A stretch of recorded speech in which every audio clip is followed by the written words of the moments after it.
On a tous un chemin de vie. Vous êtes d'accord avec ça? On a tous des étapes à franchir, à passer. Et quand on était enfant, le bout de la rue, ça nous paraissait être le bout du monde. Quand on a grandi, vous avez peut-être fait certaines des études, on est allé dans une autre ville. Et on a habité dans une autre ville, dans une autre ville. Et ça nous paraissait le bout du monde. C'était le bout du monde. Et puis on a grandi, on a grandi. Certains d'entre vous ont peut-être eu la chance d'aller dans un autre continent. C'était le bout du monde, pour le coup. Vraiment, concrètement. Et tout ça pour vous dire qu'on a tous un parcours de vie différent. Un parcours de vie dans lequel Dieu nous mène, où nous grandissons, où il y a des arrêts, des stops, on avance, où il y a peut-être des moments où on s'égare, je ne sais pas, des moments où on revient, des moments où on a des hauts, des moments où on a des bas. Mais notre Dieu nous forme sur ce chemin-là, parfois biscornu, pour être des instruments de sa grâce. Et on va prendre l'exemple de Jonas ce matin. Je vous invite avec moi à prendre chronologiquement la vie de Jonas. On va prendre chronologiquement les 4 chapitres de ce qui nous est raconté dans la Bible et de la vie de Jonas. Jonas, ça signifie colombe. Alors quand j'ai vu ça de suite, ça m'a rappelé cet épisode quand Jésus s'est fait baptiser et que le Saint-Esprit est descendu sur lui comme une colombe. Oui, Jonas était prophète, on le sait, et ça veut dire qu'en tant que prophète, que l'Éternel lui parlait. Il lui parlait directement, et on le voit dès le début du livre de Jonas, et on le lira dans quelques instants, que Jonas, donc que l'Éternel lui a fait cet ordre d'aller à Mossoul, non, à Ninive. J'ai appris quelque chose tout à l'heure, à Ninive. Pour ceux qui prennent l'enregistrement en cours de ce qu'on a dit Didier tout à l'heure, la ville de Mossoul aujourd'hui, c'était bien la ville de Ninive dans laquelle nous allons un peu parler aujourd'hui. Ninive, c'était donc une ville étrangère. Un peu de contexte, dans la capitale de l'Empire assyrien. Et ces Assyriens-là, ils étaient connus comme de redoutables guerriers. Ils étaient connus pour leur méchanceté, pour leur cruauté. Et ils semaient la terreur partout où ils allaient. En gros, c'était pas des gens recommandables, quoi. Mais le Seigneur avait un chemin aussi pour eux. Et puis on voit aussi, on voit aussi une autre ville, Tarsis, l'autre bout du monde. L'autre bout du monde. Oui, parce que dans le langage de l'époque, en fait, Tarsis, avec un petit peu de recherche, n'évoquait pas forcément un lieu précis, mais dans le langage de l'époque, il évoquait un lieu au bout du monde. Jonas est allé plutôt le plus loin possible au bout du monde que là où le Seigneur l'ordonnait. On va lire ensemble Jonas, chapitre 1, versets 1 à 7. L'Éternel adressa la parole à Jonas, fils d'Amithaï, en ces termes: mets-toi en route, va à Ninive, à la grande ville, et proclame des menaces contre ses habitants, car l'écho de leur méchanceté est parvenu jusqu'à moi. Jonas se mit en route pour s'enfuir à Tarsis, loin de la présence de l'Éternel. Mais l'Éternel fit souffler un grand vent sur la mer et déchaîna une si grande tempête que le navire menaçait de se briser. Les marins furent saisis de crainte et chacun se mit à implorer son Dieu. Puis ils jetèrent la cargaison par-dessus bord pour alléger le navire. Quant à Jonas, nous y voilà. Il était descendu dans la cale du bateau. Il s'était couché et dormait profondément. Le capitaine s'approcha de lui et l'interpella. « Eh quoi, tu dors ? Mets-toi debout et prie ton Dieu. Peut-être Dieu se souciera-t-il de nous et périrons-nous pas. » Pendant ce temps, les matelots se dirent entre eux: « Allons, tirons au sort pour savoir qui nous attire ce malheur. » Ils tirèrent donc au sort et Jonas fut désigné. Tu peux passer. La fuite de Jonas. Plus qu'une fuite, une conscience éteinte. Dans la cale du bateau, Jonas était.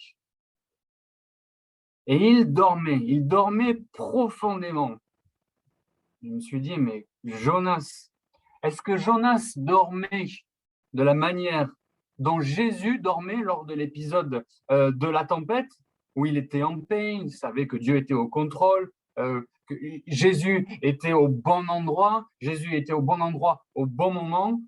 Jonas avait-il cette attitude-là aussi? Non.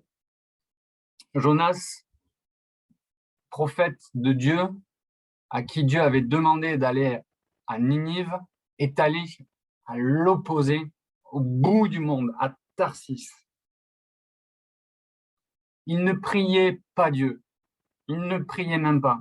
Il s'était coupé volontairement de sa présence. Sa conscience était comme éteinte, au point de ne même plus avoir peur de la tempête. Il n'avait même plus peur.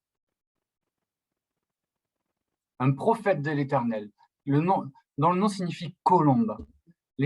L'Éternel lui parle. Comment c'est possible?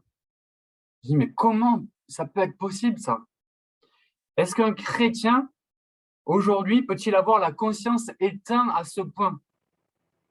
Au point de ne plus voir, d'être dans le brouillard, de s'être même égaré, de s'être égaré au point de faire des choix contraires à la volonté de Dieu, de ne plus discerner le mal du bien, d'avoir une conscience éteinte. Est-ce que ça, c'est possible?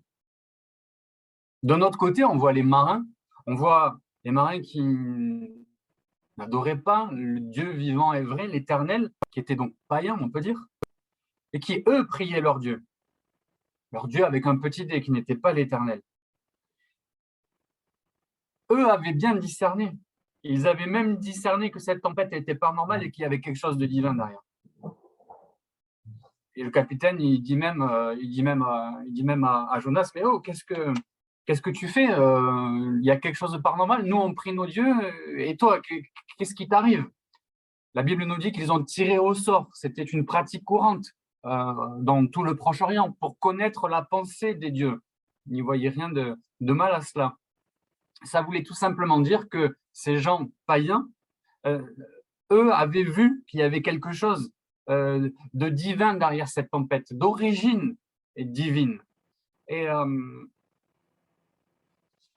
Mais Jonas, je pense qu'au fond de lui, il le savait, mais sa conscience était éteinte. Et il ne priait même pas. Il s'était tout simplement endormi. Les marins, deuxième point de mon premier point, les marins m'ont fait penser à ces personnes pendant la pandémie de la Covid-19. Combien on a vu déjà dans notre église, mais on a pu entendre ça et là, Didier nous l'a confirmé, que dans pas mal d'églises, il y a eu comme un sursaut de foi de personnes qui n'avaient pas la conscience de Dieu, mais qui ont eu comme un sursaut, une conscience éveillée, une conscience réveillée, alors que nous étions en train de passer dans cette pandémie, comme si on était sortis de notre sommeil. Ça n'est pas arrivé qu'à des gens qui ne croyaient pas en Dieu, ça arrivait à plusieurs d'entre nous, je le crois, être éveillés, se réveiller, être pris comme une conscience qui s'était éteinte, mais qui s'est réveillée. Je crois que, malheureusement, ce n'est pas une prophétie, ce que je vais faire là, mais qu'on va pas vers le meilleur et qu'une grosse crise économique nous pend au nez, comme on dit, et ça veut dire que plusieurs encore que Dieu recherche à travers ces crises qui arrivent, Dieu recherche le cœur de ceux qui ne lui appartiennent pas. Et que plusieurs personnes vont se tourner vers Dieu. Comme il y a eu une première vague, j'allais dire, pendant cette première pandémie de Covid-19. Et quand ces gens-là vont se tourner vers Jésus, vont se tourner vers Dieu, vont chercher des questions à leurs réponses, qui trouveront-ils? Vont-ils trouver des Jonas, la conscience éteinte, ou vont-ils trouver des chrétiens forts, pleins de foi? Des hommes éveillés, des femmes réveillées. Alors, je ne fais pas le beau du tout. J'avais moi-même la conscience éteinte sur pas mal de choses par le passé. Le Seigneur Jésus m'a fait passer par un creuset, quelque sorte, m'a fait aller aussi dans le ventre du poisson, comme on l'a vu, comme on va le voir, pardon, pour éveiller ma conscience. Et je m'en suis repenti, et je nous encourage vraiment à avoir ce sursaut de conscience, alors que peut-être plusieurs non-croyants, païens, comme ces marins, auront une conscience qui va se réveiller. Et que vont-ils trouver? Qui vont-ils trouver? Alors nous allons, je le crois, continuer sur cette voie-là, rester éveillés, malgré le fait que nous soyons dans nos canapés en Zoom. Je le crois que nos cœurs, nos consciences peuvent être toujours éveillés, et je nous encourage à l'être, même si ces temps sont difficiles dans notre église locale. Et on ne va pas se voiler la face. Alors nous nous encourageons pour justement et nous préparer à rentrer pleinement dans les œuvres que Jésus-Christ a préparées pour nous d'avance, et à être éveillés, pour aimer tous ces gens qui viendront au Seigneur, qui vont venir nous voir, et qui vont, à travers nous, pouvoir avoir accès à sa parole, à son enseignement, être des acteurs de sa grâce, être des acteurs de gens qui vont aimer, qui vont partager la parole avec une conscience éveillée, en étant proche du Seigneur Jésus. Alors les marins, c'est assez étonnant. Ils ont, comme on pourrait dire, plus de conscience, une conscience plus éveillée du caractère irrespectueux de l'attitude de Jonas.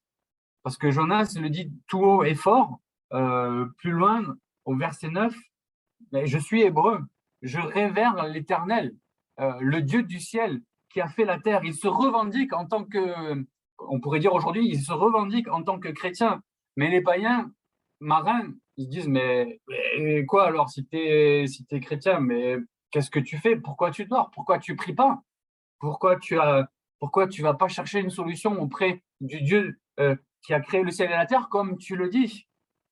Que nous puissions avoir ce témoignage auprès de ceux qui nous entourent, d'être des chrétiens authentiques, qui mettons notre confiance en Seigneur Jésus en ces temps troublés, et être des repères pour ceux qui sont en recherche, et qu'il n'y ait pas comme un décalage entre ce que nous déclarons être et ce que nous faisons.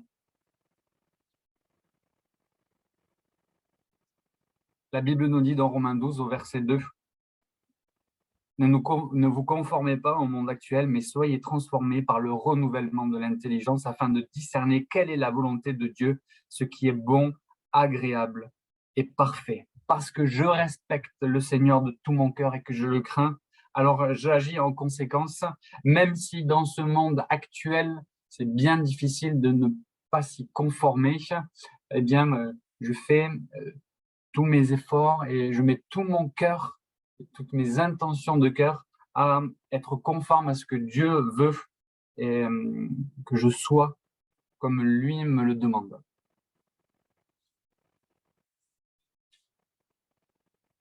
Et Jonas arrive au fond du trou. On peut lire au chapitre 2, versets 1 jusqu'à 11, tu peux afficher. L'Éternel fit venir un grand poisson pour avaler Jonas. Durant 3 jours et 3 nuits, Jonas resta dans le ventre du poisson. Dans le ventre du poisson, il adressa cette prière à l'Éternel, son Dieu. Dans ma détresse, moi j'ai crié à l'Éternel et il m'a répondu. Oui, du cœur du séjour des morts, j'ai crié au secours et tu m'as entendu. Tu m'avais jeté dans l'abîme au fond des océans et les courants m'ont encerclé. Tous les flots de tes vagues ont déferlé sur moi. Je me disais, je suis chassé de devant toi. Pourtant, je reverrai ton temple.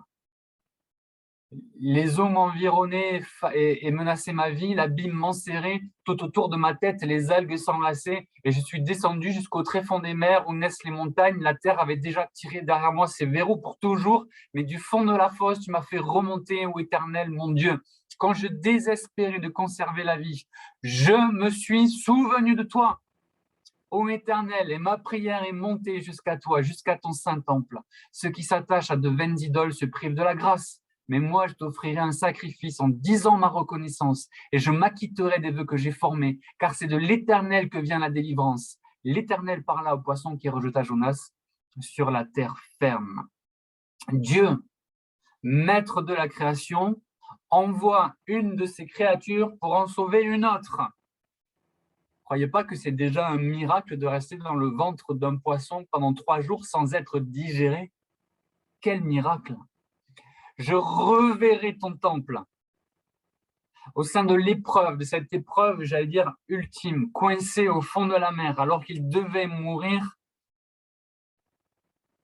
là, Jonas espère qu'il va revoir le temple, aspire à être en sa présence. Il voit qu'il s'est complètement trompé de chemin et qu'il doit se souvenir de qui est Jésus pour lui, qui est l'Éternel. Il aspire à être en sa présence. Il nous connaît parfaitement, notre Dieu, et il sait comment s'y prendre avec nous. Il sait comment s'y prendre pour nous faire revenir à lui si on s'est éloigné, comme laisser endormir, comme notre conscience endormie. Malheureusement, tout est fait pour nous endormir aujourd'hui. Tout est fait pour nous distraire. La multiplicité des réseaux sociaux, de nos écrans, des infos, tout ça pour nous détourner, en fait, nous détourner de l'essentiel, c'est-à-dire de notre relation avec Dieu, de l'aimer lui et plus que tout, et d'aimer notre prochain. Alors, je nous encourage à revenir dans sa présence. Et Dieu connaît les circonstances par lesquelles il nous fait passer pour revenir dans sa présence. C'est parfois peut-être un peu difficile, mon frère, ma sœur. J'y suis passé, je sais de quoi je vous parle. Je ne parle pas avec des paroles en l'air et je le dis avec un grand sérieux.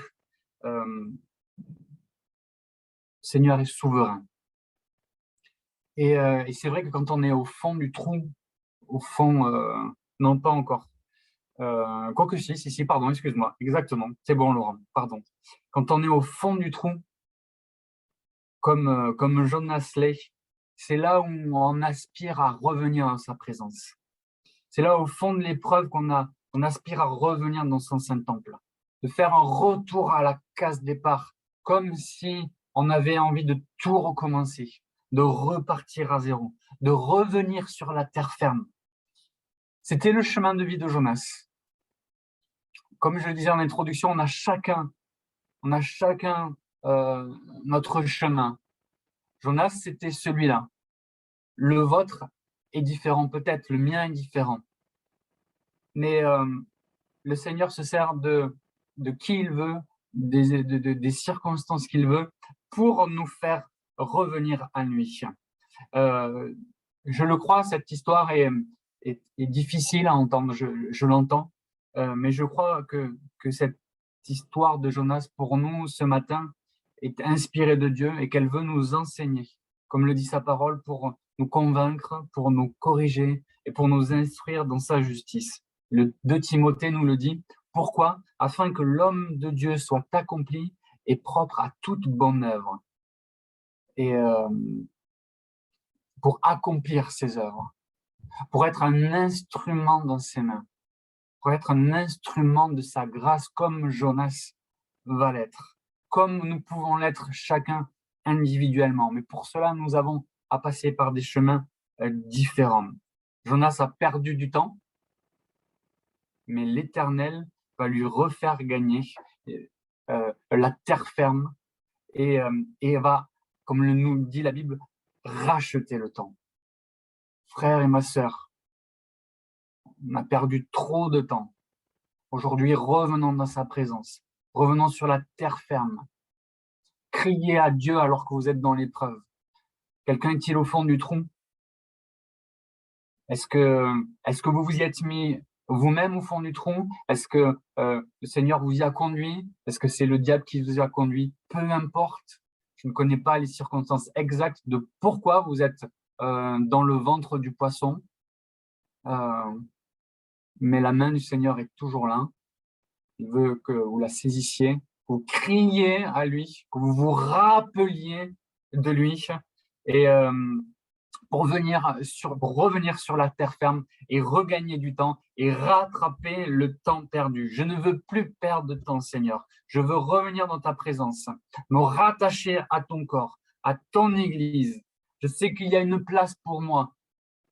Je sais que tu as préparé des œuvres d'avance pour que je sois ton instrument. Alors, en toute humilité, je reviens vers toi et, et je veux te louer de tout mon cœur. Je veux te mettre à la première place. Tu es ma priorité. Jonas, deuxième partie de mon deuxième point, est allé dans les profondeurs de la mer, tout comme Jésus est allé dans la profondeur de la mort. Jonas y est resté 3 jours. Jésus est resté aussi 3 jours dans la mort. Et par cette mort, entre guillemets, par cette mort, Jonas a pu être l'instrument dans les mains de Dieu pour sauver une ville. Jésus, lui, est allé beaucoup plus loin que ça. Il a été englouti dans la mort pour sauver l'humanité.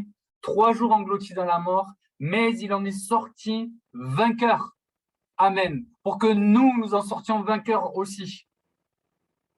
Lorsque ce corps corruptible aura revêtu l'incorruptibilité et que ce corps mortel aura revêtu l'immortalité, alors s'accomplira la parole qui est écrite. La mort a été engloutie dans la victoire. Ô mort, où est ta victoire? Ô mort, où est ton aiguillon? L'aiguillon de la mort, c'est le péché. La puissance du péché, c'est la loi. Mais grâce soit rendue à Dieu qui nous donne la victoire par notre Seigneur Jésus-Christ. Il nous donne la victoire. C'est lui par Jésus-Christ. Parce qu'il est passé par cette mort et qu'il l'a vaincu. Nous pouvons être inébranlables. La parole continue de le dire, continue de nous le dire. Soyez fermes, mes frères, bien-aimés, inébranlables. Travaillons de mieux en mieux à l'œuvre du Seigneur, sachant que votre travail ne sera pas vain dans le Seigneur. Jésus n'a pas été digéré dans la mort, il n'est pas resté coincé, il en est ressorti vainqueur. Vainqueur pour effacer nos péchés et pour que nous puissions continuer les œuvres qu'il a préparées, pour accomplir les œuvres qu'il a préparées d'avance pour nous. Et donc, dans tout ça, eh bien, après tout ça, Jonas donc, est forcément reparti à Ninive. Et on peut le lire au chapitre 3. Tu peux passer. Les habitants, donc Jonas est allé annoncer l'ordre que l'Éternel lui avait dit, d'aller crier des menaces, de proclamer des menaces contre ses habitants, car l'écho de leur méchanceté était parvenu jusqu'à l'Éternel, et pour qu'ils changent, pour que leur vie change. Et voilà ce qu'il en résulte. Les habitants de Ninive crurent en Dieu, ils publièrent un jeûne, et quelle fut leur condition sociale? Quelle que fut leur condition sociale? Ils revêtirent des habits de toile de sac. Le roi de Ninive, informé de la chose, se leva de son trône, enleva son manteau royal, se couvrit d'un habit de toile de sac et s'assit sur la cendre. Puis il fit proclamer ce décret dans Ninive: hommes et bêtes doivent se couvrir de toile de sac et crier à Dieu de toute leur force. Que chacun abandonne sa mauvaise conduite et les actes de violence qu'il commet. Qui sait? Peut-être Dieu se ravisera-t-il et décidera-t-il de changer de ligne de conduite en abandonnant son ardente colère de sorte que nous ne périrons pas. Lorsque Dieu constata comment les Ninivites réagissaient et abandonnaient leur mauvaise conduite, il renonça à faire venir sur eux le malheur dont il les avait menacés. Il s'en abstint. Ninive change de comportement. Tu peux changer, c'est mon point numéro 3, le changement de Ninive. Il change de comportement avec des gestes d'humilité, d'humiliation, des gestes de repentance, jusqu'au roi, jusqu'aux animaux aussi, on le verra en conclusion. Même Dieu fait grâce aux animaux. Il les a pris aussi en compte. Petite parenthèse, du coup, pour ceux qui n'étaient pas tout à l'heure au début, Maryse nous disait que dans leur profession d'agriculteur, et que Daniel avait pu secourir et avait vu un veau garder la vie, il a été reconnaissant, ils sont reconnaissants au Seigneur que ce veau avait gardé la vie. Mais oui, il prend soin de nous dans nos professions, bien sûr, et même des animaux. Je referme la parenthèse puisque ça avait été un petit clin d'œil pour moi par rapport à ce message de ce matin. Changement de comportement de Ninive. Suite au changement de comportement, Dieu adopte cette ligne de conduite qui fait qu'il est plein d'amour pour eux. On le verra tout à l'heure. Il change son attitude, Dieu aussi, envers ce changement de conduite. Et cette œuvre, c'est lui qui l'a fait en nous. Il l'a fait en nous. Alors qu'il voit notre changement, la Bible nous dit qu'il ôte de notre corps le cœur de pierre dans Ézéchiel, au chapitre 11, verset 19, et qu'il nous donne un cœur de chair. On dit souvent que Dieu a tout fait pour nous sauver, et c'est vrai. C'est vrai, il nous a aimé le premier, il a prouvé son amour en envoyant son Fils, mais il y a aussi notre part, la part de l'homme. La part de l'homme. Notre part, entre autres, sans être exhaustif, c'est de réaliser notre état de péché. Une fois pour toutes, bien sûr, lorsque nous nous sommes convertis et que nous avons changé, nous avons fait un 180 degrés, tout a changé en nous, notre mentalité a changé, nous sommes connectés à l'Esprit de Dieu. Mais je crois aussi dans notre vie continuellement dans un état de sanctification, dans un état de progrès en progrès et sans se laisser endormir dans le monde actuel dans lequel nous vivons. Changement constant, je le crois, pour être ces instruments de grâce. Et comme le disait tout à l'heure Didier, oui, parce que Dieu regarde à notre cœur. Il connaît notre sincérité. Il voit notre démarche. Il voit quand nous avons péché, notre état de cœur. Quand on lui demande pardon, oui, là, non, ça, c'est quelque chose qu'il faut que je change. Cette pensée-là, c'est pas en accord avec ta volonté, c'est pas en accord avec ta pensée. Je te demande pardon pour cette pensée. Et Seigneur, je fais tous mes efforts pour que mes pensées soient calées sur tes pensées. Et je parle des pensées, je ne parle même pas des actes. Et bien sûr, quand il y a des actes, nous repentons, nous disons Seigneur, pardon, pardon, parce que je veux te ressembler. Je veux être digne de toi, digne du titre que tu m'as donné, d'être ton enfant. Comme l'a dit Jonas, je suis hébreu, je révère l'Éternel parce que je te crains. Je veux aller de progrès en progrès pour te plaire, mais aussi, bien sûr, être un instrument de ta grâce. Soyons un peuple sanctifié, qui s'humilie, qui recherche sa face pour être une bénédiction pour que notre ville, notre pays soit guéri. Amen. Et enfin, mon dernier point, un Dieu de grâce. On peut lire Jonas, chapitre 4. Jonas s'est mis en colère. Il s'est mis en colère parce qu'il n'était pas content que Dieu ait fait grâce et qu'il ait sauvé les Ninivites. Parce que pour lui, pour Jonas, les Ninivites, c'était que des hommes cruels et ils n'avaient pas le droit, pour Jonas, ils n'avaient pas le droit d'être sauvés. Pour Jonas, c'était inconcevable. Dans son cœur, justement, ses intentions n'étaient pas forcément bonnes. Il ne voulait pas.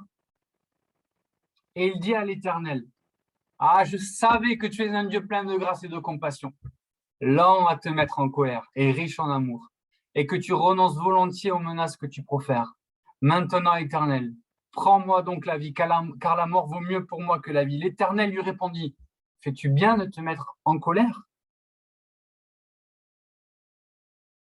Cette tirade, entre guillemets, « Je savais que tu es un Dieu plein de grâce et de compassion », ça m'a fait penser au frère du fils prodigue. Pensez au frère du fils prodigue. Est-ce que le frère du fils prodigue, n'aurait pas pu dire ce genre de paroles à son père?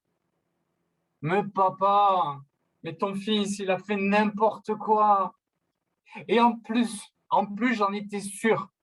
J'en étais sûr que s'il revenait et qu'il demandait pardon et qu'il s'humiliait, j'en étais sûr que tu allais lui pardonner. Parce que tu es un père plein de grâce, de compassion et lent à te mettre à la colère, riche en amour.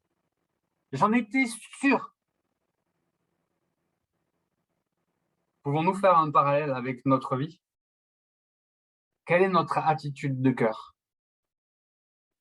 Moi, je vais vous parler franchement et personnellement. Quand j'étais au fond du trou l'année dernière, il y a 1 an et demi maintenant, le Seigneur m'a montré clairement que une personne que je connaissais très bien, que si elle revenait au Seigneur Jésus et que si elle revenait dans l'église de Montauban, ben, mon cœur était pas prêt à la recevoir. Et le Seigneur me posait cette question, mais est-ce que si cette personne-là, elle revient dans l'église, après tout ce qu'elle a fait, est-ce que tu es prêt à l'accueillir? Et je me suis humilié, j'ai demandé pardon au Seigneur, j'ai dit non, je suis pas prêt. Je suis pas prêt à revoir cette personne revenir dans l'église. Et le Seigneur m'a montré que c'était pas la bonne attitude de cœur, que c'était pas dans sa volonté que je refuse que cette personne-là revienne dans l'église et revienne à Dieu. Alors j'ai demandé pardon au Seigneur. Et je dis au Seigneur, si cette personne-là elle revient dans l'église, je vais l'accueillir de tout mon cœur. Je vais l'accueillir les bras grands ouverts. Parce que dans l'affaire du fils prodigue, le fils prodigue demande pardon au père. Il demande pas pardon. Moi, c'est pas écrit en tout cas. Il demande pas pardon au frère. Ça m'a montré une chose. Ça m'a montré que si j'attends que mon frère, ma sœur, mon ex-frère, mon ex-sœur, si elle revient dans l'église, la première personne à qui elle a demandé pardon, c'est pas à moi, c'est pas à mon voisin, c'est au Père, c'est à Dieu avant toute chose. Si après la personne vient demander pardon pour ce qui a été fait, merci Seigneur, tant mieux. Mais ce n'est pas à moi, ce n'est pas à moi à, à demander à recevoir les pardons. Non, c'est le Seigneur Jésus qui a donné sa vie pour nous, qui s'est donné. Et c'est entre la personne et Dieu. Le Seigneur dit, mais que t'importe, toi, comme il dit, comme il a dit à Pierre pour Jean, mais que t'importe, t'occupe. C'est pas ton affaire. Ton affaire, c'est entre toi et moi. Et, et peut-être c'est le cas de quelqu'un ce matin qui est dans cet état de cœur et qui attend que quelqu'un vienne lui demander pardon. Qui attend que quelqu'un vienne te demander pardon parce que cette personne a fait énormément de mal. A fait énormément de mal à toi personnellement ou énormément de mal à l'Église. Et malheureusement, je vais te dire que tu peux peut-être attendre longtemps et tu peux rester longtemps coincé dans cette attente de pardon. Réalise que c'est entre ton père, son père et la personne. Et détache-toi de ça. Et demande pardon au Seigneur peut-être pour cet état de cœur qui n'est pas conforme à sa volonté. Lui, il est un Dieu de grâce, rempli d'amour pour ceux du dehors, pour ceux qui peut-être auraient lâché la main du Seigneur. Alors ne te mets pas en colère. Si par grâce, un jour, la personne à laquelle tu penses là maintenant revient au Seigneur Jésus, ne te mets pas en colère, ne t'aigris pas. Ne t'aigris pas en disant non, non, cette personne-là, elle a fait trop de mal à l'Église, elle n'a pas le droit de revenir. Non, Seigneur Jésus, souhaite que tu te repentes par rapport à ça.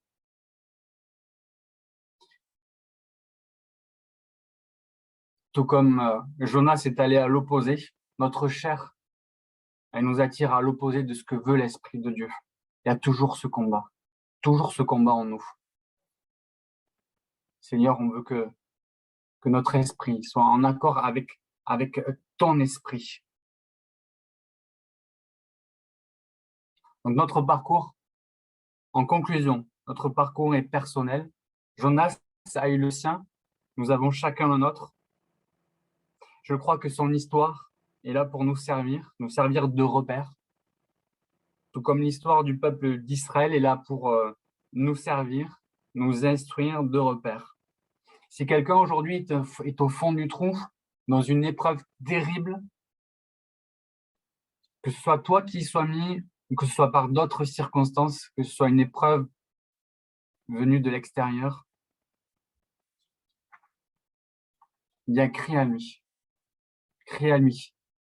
Seigneur a sûrement décidé de permettre cette épreuve pour que tu te rapproches de lui comme jamais et revenir à la terre ferme,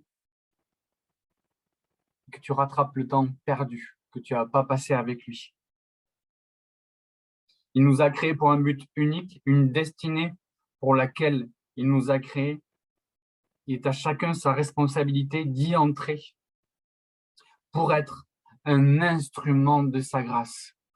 Et on voit que les deux catégories de personnes qui n'appartenaient pas au Seigneur Jésus, les marins païens et les Ninivites, au final, les deux ont été sauvés par sa grâce.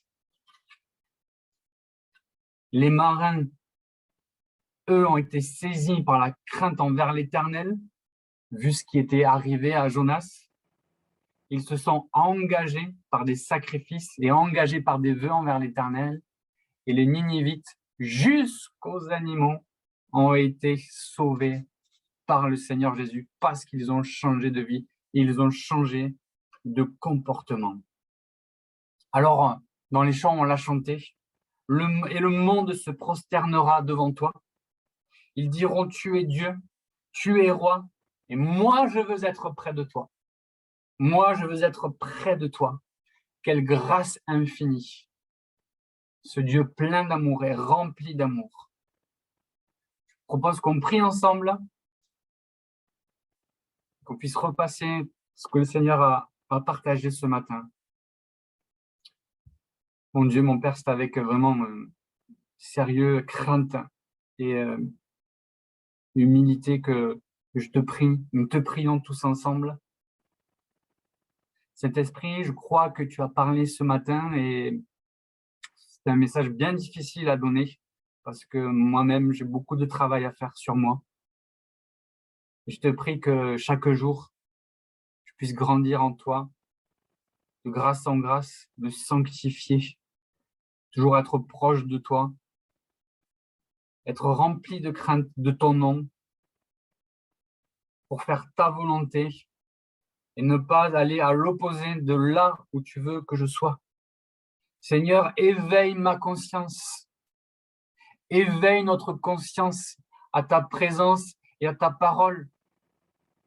Si nous nous sommes endormis, pardon, nous nous humilions, nous voulons nous éveiller, nous réveiller pour être des instruments de ta grâce, pour que la ville de Montauban soit sauvée, amen, et que tu nous utilises, et que nous puissions rentrer dans les œuvres que tu as préparées d'avance pour chacun, parce que chacun a sa place. Merci, mon Dieu, de préparer toutes choses, de préparer le chemin, comme Jean-Baptiste a pu préparer ton chemin, Seigneur Jésus. Merci d'enlever les pierres, de labourer, d'enlever les ronces, les racines. Merci, mon Dieu, parce que c'est toi qui fais cette œuvre en nous. Tu es un Dieu de grâce rempli d'amour, fidèle, lent à la colère. Ah, Seigneur, merci pour ta lenteur à la colère, pour ton amour envers nous. Et que le plus grand nombre soit sauvé. Nous soyons des instruments entre tes mains, nettoyés, proches de toi, sanctifiés, Jésus. Que ton nom soit béni, loué. Je t'adore, Seigneur Jésus, mon Dieu. Merci pour ton Église à Montauban, que tu fortifies, que tu tiennes en tes mains malgré ces moments bien compliqués que nous vivons sans bâtiment, Jésus-Christ. Mais toi, tu veux nous former, Seigneur mon Dieu, pendant ces temps bien difficiles. Peut-être certains, nous le vivons comme étant au fond du trou, dans le ventre. Mais Jésus, nous voulons crier à toi. Nous voulons crier à toi, nous éveiller, revenir sur la terre ferme et arrêter de perdre du temps. Jésus, fais-nous grâce. Que ton nom soit béni. Amen.